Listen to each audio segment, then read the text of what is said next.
Muy buenos días, estimados amigos. Francisco Antonio Méndez y el programa Economía y Mercado les saludan hoy miércoles 23 de febrero del 2022. Ayer era un día bonito, de que 22 del 2 del 2022. Estaban todos los dos ahí alineados. La gente siempre anda buscando esas cosas, como en los horóscopos y qué cosa es.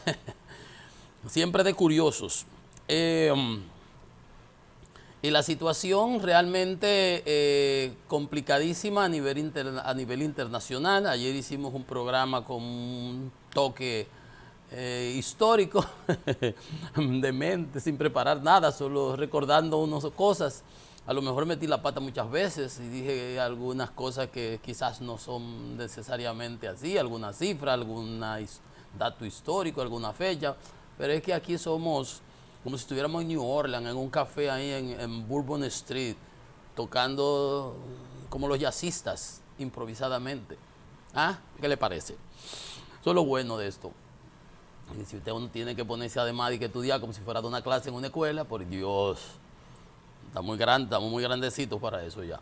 Entonces, la situación internacional, ayer hacíamos un recuento desde la Guerra Fría, lo que pasó ayer, lo que pasó antier, Putin y su declaración su discurso declarando todas sus intenciones con sus rapas por debajo, y ya mandó tropas a ocupar la zona que acaba de reconocer. Obviamente es el primer paso. Ahí le explicaba que había un 70% de ocupación hoy día peleando, tienen 8 años tirándose tiros y no habían pasado de ahí. Ahora los declaran, mete armamentos ahí, van por el otro 70% y de ahí para arriba, porque él entiende que él tiene que recuperar aquel imperio ruso que era el jefe de toda esa zona. De por ahí llegaban hasta el Cáucaso, hasta allá abajo, y obviamente tenían el control de todo eso. Y luego con la Unión Soviética, cuando se da la Unión de Repúblicas Socialistas Soviéticas, con esas 16 repúblicas federativas, bueno, lo que sucedió, se desmembró, colapsó el sistema y él quiere irlo recuperando. Ya en Georgia lo había hecho. Georgia es nosotros le decimos en ruso le decimos Grusia. De ahí es que nació Stalin, por ahí nació Stalin, en el Cáucaso. En el Cáucaso lo componen Azerbaiyán, Armenia y Georgia.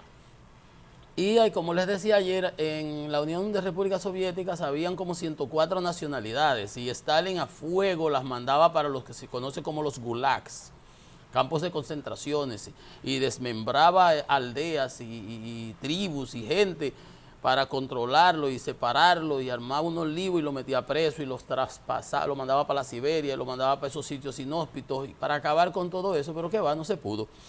Y ahí hay dos sitios en Georgia que se llama, uno es Osetia y el otro es Abjasia, creo que Abjasia. Hizo lo mismo que acaba de hacer ahora con estas dos, creo ahí, y hubo una guerra en Georgia, recuérdense ustedes. Y ocupó y tiene ahí dos fortalezas en esos dos sitios, cerrados totalmente, no tienen contacto con la parte, son como dos fortalezas lo que tiene ahí en ese sitio. Entonces ahora va por lo mismo aquí en Ucrania, quiere desmembrar, ya le quitó un pedazo. Dice el presidente Biden que le respondió a eso con sanciones. Ya vimos lo que hubo de la Unión Europea ayer. Alemania le suspendió el Nord Stream 2, el gasoducto aquel sobre que había muchas expectativas, se habían gastado más de 11 mil millones de dólares en la construcción. Entonces se esperaban respuesta de la Unión Europea. Ya ha habido Inglaterra, bancos, a oligarcas de la gente del grupo de los oligarcas de Putin, los que le manejan los cuartos, las alcancías de él, y ese tipo de grupos que tienen ahí, que obviamente les gusta la Dolce Vita. Ay, cómo les gusta. Y sabemos todo ese tipo de cosas. Entonces tenemos que ayer, entonces el presidente Biden responde y califica lo que hizo Putin como invasión, sin ambajes, porque es una invasión. No ha habido tiros porque está entrando por la parte que está ocupada por sus praxis, como se llama, por sus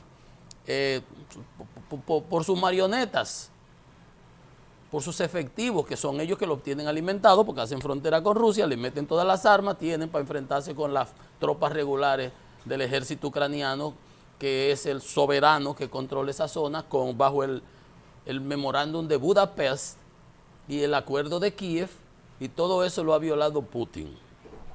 Y ese memorándum era muy claro, aquel que decía, Ucrania iba a entregar todas sus armas nucleares a Rusia, cuando se desmembró la Unión Soviética, a Rusia, pero se le iba a garantizar su espacio territorial. Ya ellos no tienen armas nucleares, porque si tú te metes con un estado con armas nucleares y le quieres quitar un pedazo y enfoca un misil para allá, para Moscú, ya se va a armar la que no te menee. Y por eso la Guerra Fría se mantuvo fría, aunque había muchos conflictos, no llegó a caliente. Caliente era, le decía ayer, porque Estados Unidos tenía sus misiles balísticos intercontinentales, como se llamaban, los Minuteman, y los rusos tenían los SAMs, que eran igualitos. Y obviamente tú me tirabas un misil de eso y yo te tiraba otro y se iba a ir el mundo al carajo. Así mismo, no importa que la palabra. Entonces por eso no se dio esa conflagración. Entonces se dio esa disuasión y se hizo los tratados SALT. SALT 1 y SALT 2 no me recuerdo, no me sé ahora las siglas, no me voy a poner a inventar qué significan. Son estratégicos de misiles balísticos y qué yo qué, qué cuánto. Bueno, y por eso vino todo eso, después fueron desmontados, se fueron reduciendo los arsenales, las ojivas nucleares. Ucrania cedió todo su armamento nuclear a Rusia para que lo controlaran, para garantizar la seguridad del planeta, y en ese acuerdo se garantizaba la integridad territorial de Ucrania. Miran ahora la jugarreta de Putin. Y su marioneta en Estados Unidos, que ustedes saben quién es, a quien él hizo presidente en el 16, el delincuente de Donald Trump, lo defiende ayer, porque en eso es que están en los Estados Unidos, en juego político. Todo lo que haga Biden, ellos lo critican. Alabó el movimiento genial de Putin, porque es otro delincuente. Dice que con él eso no hubiera pasado. Claro, si tú eras una marioneta de Putin. Si Putin fue el que te puso ahí con todas las trampas de las cibernéticas que hizo en las elecciones del 16. Y cuando se reunían, no dejaba ni siquiera que estuvieran los traductores oficiales de Estados Unidos y se quedaban con el ruso y no aparecían ni los papelitos. Pero todo eso está en la historia. Ahora el Tribunal Supremo acaba de ordenar que se entreguen todos los registros de la Casa Blanca, que se lo llevó para Mar-a-Lago, porque él cree que es así. Él está allá en Trump Tower, hace lo que le dé su gana. Posiblemente Putin le tiene muchísimas cosas de cuando celebró aquel Miss Universo allí en Moscú, que sabemos cómo juegan los rusos, qué duros son en ese tipo de cosas, y lo tenía agarrado, como decía Hipólito, aquí por el pichirrí.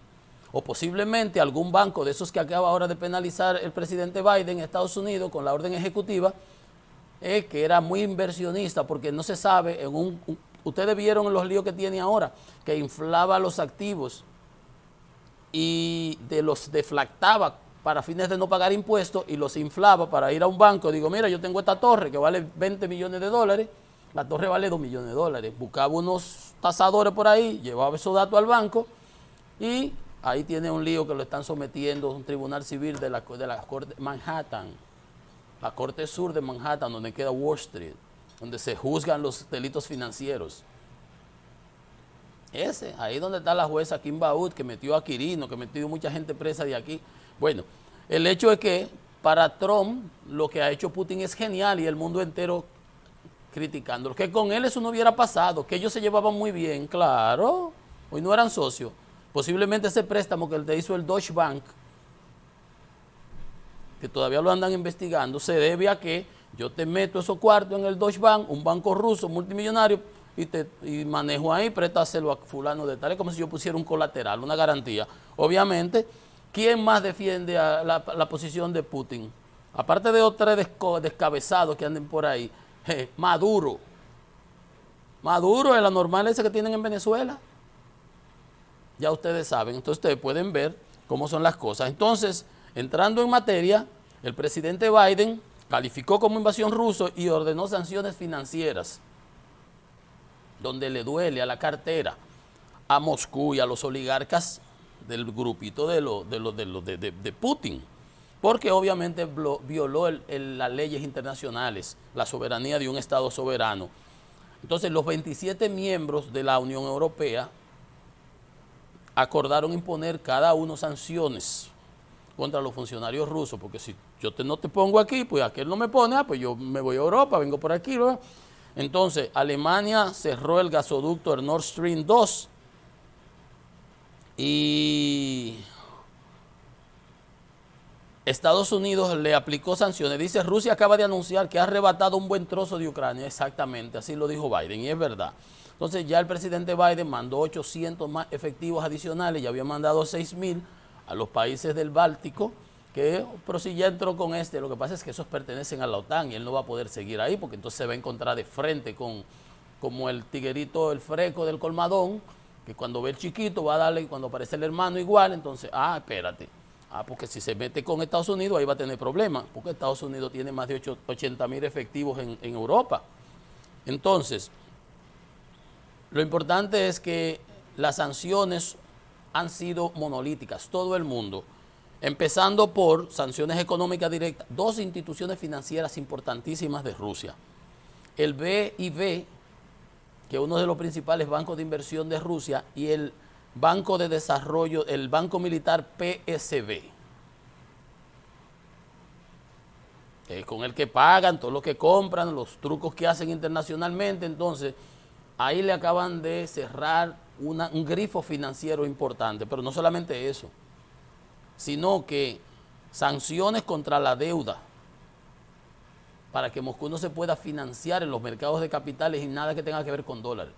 No sé si lo habrán sacado ya del SWIFT, del Sistema Internacional de Pagos de la Banca Internacional, pero nosotros acabamos de emitir un bono por 2.500 millones, 2 tramos, 2.500, no me acuerdo, en los mercados de capitales. Rusia, cuando se le vencen sus compromisos, para no caer en default, pues lo que hace es que o los paga o los refinancia. Pues ahora mismo no va a poder levantar capitales de los mercados, porque para nueva deuda, porque todos los mercados europeos y los otros mercados donde se negocia con dólares, Taiwán acaba de anunciar también que se plega a las medidas. Obviamente no estamos bregando con un chichi, es un demonio. Y adicionalmente a cómo sigan dando pasos, dice Washington que le va a seguir aplicando sanciones, y a la élite de los oligarcas rusos, y que no pueden viajar, y suspensión, que no pueden salir, va a los restaurantes chulos de Londres. No, papá, no vas, no, a gastar los billetes y los millones como ellos se lo gastan. No. Entonces, también le aplicaron sanciones al director de servicios de inteligencia ruso, Alex Barnikov, al jefe de gabinete adjunto de Putin, Sergei Kiriyenko, y al consejero delegado del PSB, del Banco Militar, Piotr Fidorsky. Entonces ya ustedes ven cómo está la cosa. Entonces, esa es una primera ola de sanciones, es por fase,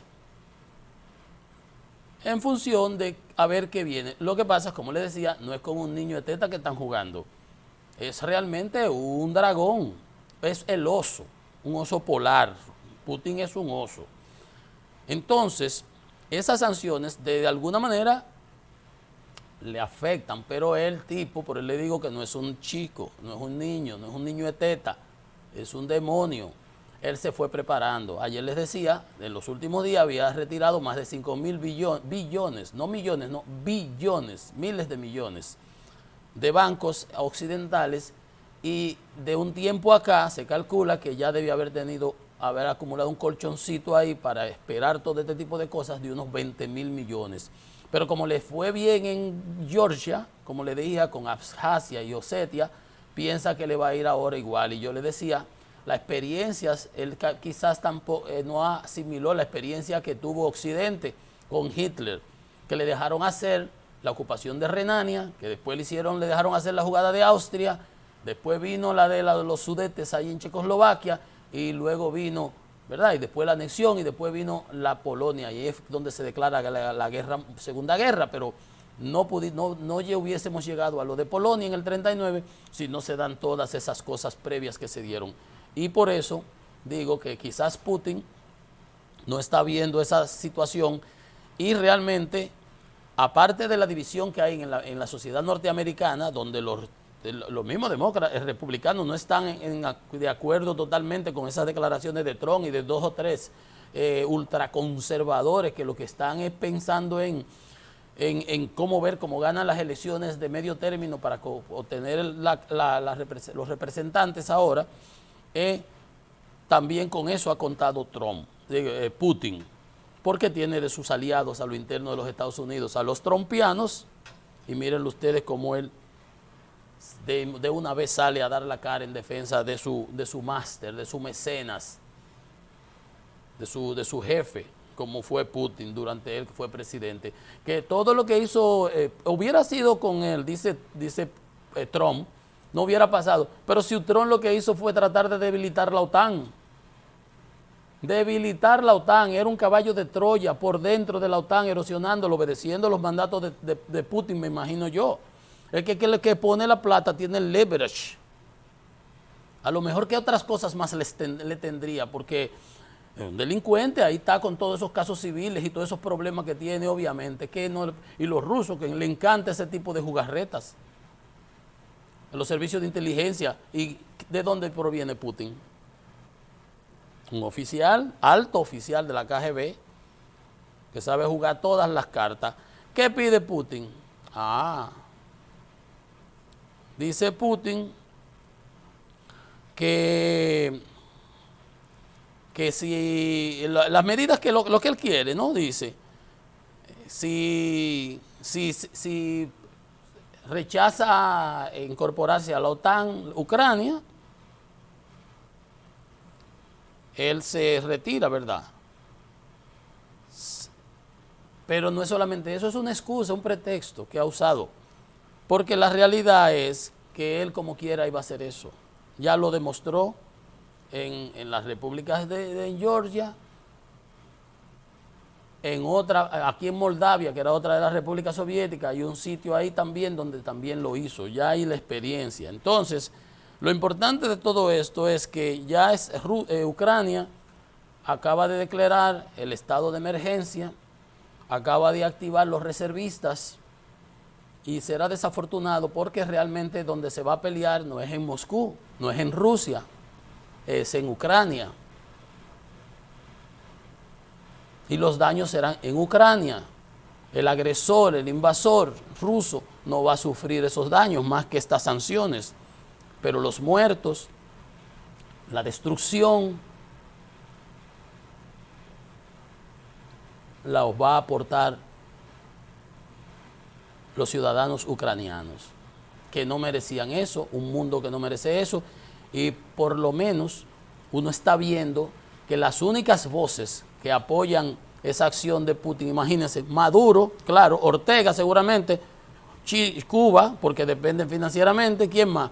Y Trump, ya ustedes pueden imaginarse que son dictadores, y esos dictadores donde quiera son iguales. Hitler, Stalin, Pinochet, los de allá que metieron en el lío a Argentina, aquellos generales cobardes, mandaron a los jóvenes a tirarse tiro con los ingleses sabiendo la superioridad militar que tenían en las Malvinas. Por nacionalismo, como no puede resolver económicamente, se meten en esos problemas. Entonces, este señor, como tiene ese poder ahora con el gas, pensó que iba a mantener dividido a los europeos, porque Morocota, ¿cómo es? Papeleta mató a menudo.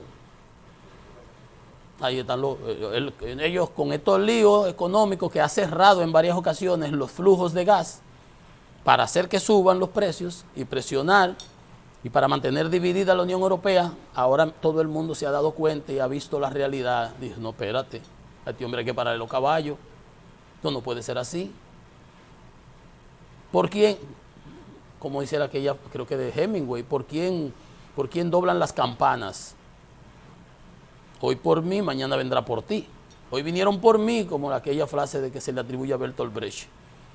Vinieron por los socialistas, como yo no era socialista, se lo llevaron los hitlerianos. Después vinieron por los sindicalistas, como yo no era sindicalista, no me preocupé por eso. Después vinieron por los ortodoxos, los religiosos, y se lo llevaron para los... Después vinieron por los judíos, como yo no era judío, no me preocupé por eso. Después vinieron por mí. La experiencia del 39, la experiencia del 30 y pico antes de la guerra, es más importante que la que después que se dio la guerra. A este tipo de acción hay que pararle los caballos. Y qué bueno que la comunidad internacional está a una, prácticamente. Habrá sus intereses geopolíticos, él negoció con China, a China le importa, le interesa esto en cierto modo. Hay comentarios porque eso le da a ellos un pie de amigo para hacer algo parecido con Taiwán. Pero no podemos irnos tan lejos porque Taiwán es otra realidad. Entonces, pero bueno, ahí ya sí tendrían un conflicto directo entre realmente dos potencias, en este caso no, y no va a llegar ahí. Todas esas armamentos y efectivos que Biden ha enviado son a la República del Pribártico, en la frontera, en el flanco oeste de Europa. En todo caso, de ahí es que le van a suplir los armamentos que van a requerir los ucranianos para defenderse del abrazo del oso, que es lo que Putin le está haciendo y le viene haciendo desde hace un tiempecito acá. Pero para que ustedes vean, eso ha afectado los mercados, las bolsas de valores han caído, los mercados de commodities también, el trigo, el maíz, la soya, porque Ucrania es el granero de Europa, uno de los graneros principales del mundo, produce casi 80 millones de toneladas métricas, y cuando se empiece a tirar tiro ahí, ¿de qué vamos a estar hablando? ¿Dónde van a producirse esas 80 toneladas métricas? Rusia tiene dispuestos ahí más de 500 aviones, artillería, misiles, de todo. Será una conflagración. Desafortunadamente, el pleito se va a pelear en el patio del otro y no en el patio suyo, porque así sí es bueno. Van a ir a tirar tiro y a ocupar al otro, ¿verdad? Desbaratar, a destruir a Kiev, a acabar con los ucranianos, y ellos muy fresquecitos allá en Moscú. Yo viví en Moscú 5 años y estuve en Kiev, y ese no es un problema que debiera ni haber llegado ahí. Y yo entendí que Trump, Putin no estaba porque haya ningún acuerdo diplomático. Todo eso ustedes no se ven, toda esa acumulación de recursos, ya ha llevado sangre, pertrechos militares y todo para el frente de batalla. Es atropellar que va a Ucrania. Todo eso estaba pensado de mucho antes. Eso no es una situación aislada, es un patrón. Ya lo vimos en Georgia, ya lo vimos en Moldavia. Y lo va a aplicar aquí. Y seguirá. ¿Cuál sigue? Who next? Pasa el siguiente. ¿Qué pasa el descarado? Como dice una cosa ahí de televisión. Entonces, el que no conoce su experiencia está supuesto a repetirla, ¿verdad? A tropezar de nuevo con la misma piedra. El mundo conoció de esa experiencia. Así empezó Hitler. Son igualitos. Putin no es ni comunista y eso no le importa nada de eso. Putin está rodeado de un grupo de oligarcas, un grupo de delincuentes ahí, que se hicieron de todos los bienes del Estado soviético, y él es el jefe. Como aquí Danilo con todo su grupo de delincuentes que tenía ahí en el gobierno. Como es Maduro allá en Venezuela, que todos son, ahí están, a cada rato le meten uno preso por narco en Europa, en España, en Estados Unidos, porque todo es así. ¿Qué ustedes se podrán imaginar ahí? Eso es así, es una situación que realmente él está jugando unas cartas peligrosas para la estabilidad del mundo, y hacía 50 años, como les digo, no se veía una situación tan delicada y conflictiva como esa. Pero o se enfrenta ese tipo de acciones. Pues entonces hay que dejarlo, que el oso ahorita se lleva a Finlandia y va y sube ahí arriba y se mete en Suecia y Noruega también, ¿no verdad? Como hizo Hitler. Así que hay ingenuos por ahí, y entonces se llevan de lo que dicen la publicidad rusa. No, que los ucranianos estaban atacando en esas zonas ocupadas. Bute, eso es cuento. Ahora él acaba de mandar a pacificar la zona. ¿A pacificar qué? Eso es estado suyo. Eso es soberano de Ucrania. a pacificar, que eso nada más no recuerda a la fuerza de paz, como vinieron aquí en el 65, la fuerza de paz de la OEA. Ya conocemos ese tipo de situación. Y sabemos qué es lo que es Putin, un autócrata, un dictador, que ha hecho elecciones y mantiene presos a los opositores, como hace Ortega ahí en Nicaragua. Como intentó Danilo aquí, que militarizó el Congreso, y todos los otros. No puede ser que nos trancamos a las dos patas, ahí en dos patas nos le paramos todo el mundo, y no pudo, pero daban para eso y para más. Daban para eso y para más, porque el poder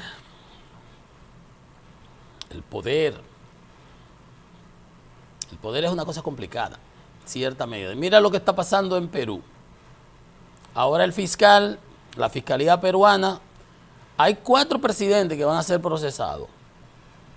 Hay uno corriendo y hay otros que están ahí. Ollanta Humala, que fue presidente de Perú, populismo, que un indígena, ha pasado por ahí con una sarta de cosas delincuenciales, pero está acusado ahora con el caso de Perú, en Perú, con el caso de Odebrecht.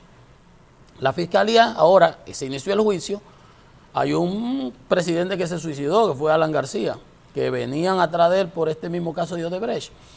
Dice la fiscalía peruana, pasando en el tema internacional que hemos empezado para ya cerrar este capítulo, que recibió de Hugo Chávez y de Odebrecht aportes ilegales de campaña durante sus campañas del 6 y el 11.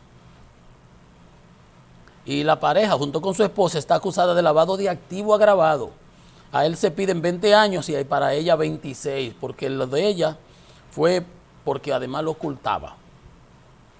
Hay otra cosa ahí. Entonces, también parece ser que el presidente Hugo Chávez le mandó a través de la empresa Caizamac $200,000 y la empresa brasileña OAS le aportó de manera irregular $300,000 por otro lado y Odebrecht unos 200,000 por ahí.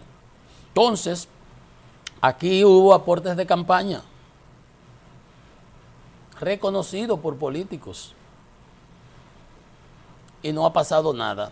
Uno espera, pero para que ustedes vean, en Perú hay paquetes de legisladores sometidos y ministros, sometidos no, condenados, y les dieron los codenomes, y ellos parece que están, no sé si ya lo habrán remitido a República Dominicana, y la misma Fiscalía de Brasil quedó que también los iba a remitir, pero allá no se andan con cuentos, y nadie se atrevió a venir con el cuento de que están politizando la justicia.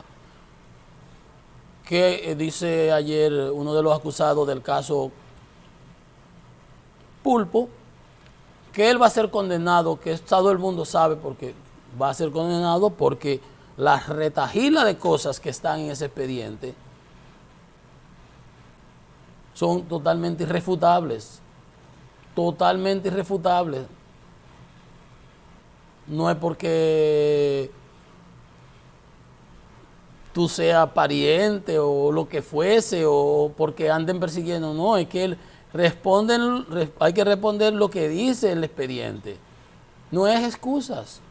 Cada vez que un juez, y van más de 15 jueces, que conocen las solicitudes para que les liberen las medidas de coerción, ratifica las mismas, es un indicativo de que lo mucho hasta Dios lo ve. Porque no es un juez que le metieron los cañones, ahí está el del solecito de la mañana, pues, fuego y fuego contra la jueza Kenia Romero, hasta la sometieron, hasta que vino el presidente de la Suprema Corte de Justicia, que es de ellos, que proviene de sus filas, ese sí es igualito del Comité Central del PLD. Y dijo, esa es una juez seria, honesta, que dignifica la justicia. Se acabaron los ataques. Con la jueza Kenia Romero, pero si hubiera sido la jueza Kenia Romero, ¿quién manda a esos pulpos presos? El juez Juan Alejandro Vargas. Sí, ese que lo elevaron después a las altas cortes. ¿Quién se puede meter con Alejandro Vargas? Él y doña Miriam Germán eran dos cúspides que debieron entrar desde la época de Danilo. Dijo una vez, él le dijo, está él por ahí en la participación de él, dijo, cuando usted lo sometan, usted quisiera tener del otro lado un juez como yo. Oh, Moreno que se la juega y le hablaba duro y daba una clase ahí cuando tenía que dar una sentencia.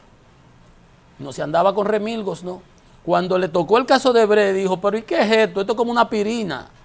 Esto es como darle una pirina. ¿Cómo fue que dijo? Esto era como darle una pirina a una gente con apendicitis. Y haciendo verdad, la metáfora, el símil, digo, ¿y qué es esto? Y lo tiró, llévese esa porquería para allá, casi de otra manera, pero parecido a lo que le dijo doña Miriam Germán, que cuando se cayó en desgracia con los danilistas y Jean Alain, lo cual no es una desgracia, sino una gran gracia. Por eso nosotros tenemos la Virgen de la Alta Gracia. No es que se llama, no es que la palabra es alta gracia. Alta gracia, ven acá, no. Alta gracia, una gran gracia, sublime, la más elevada, excelsa. Caer en desgracia con un gobierno delincuencial como ese y no haber trabajado en un gobierno, yo me alegro, porque estuviera todavía avergonzado. Estoy exagerando, pero que no es todo así, pero por ejemplo, pero el juez se lo dijo a sí mismo, cayó en desgracia con Danilo, no, lo mandó, siga por ahí.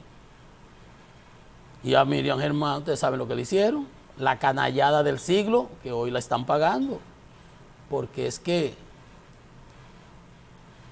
el karma, el que la hace, debiera siempre pagarla, y a veces la paga aquí, cuando no la paga por allá, o la paga con colaterales, dice muchas cosas. Yo no creo en nada de esas cosas, pero la vida es así. Amigos, esto es Economía y Mercado. Hacemos una pausa y venimos en breve con más.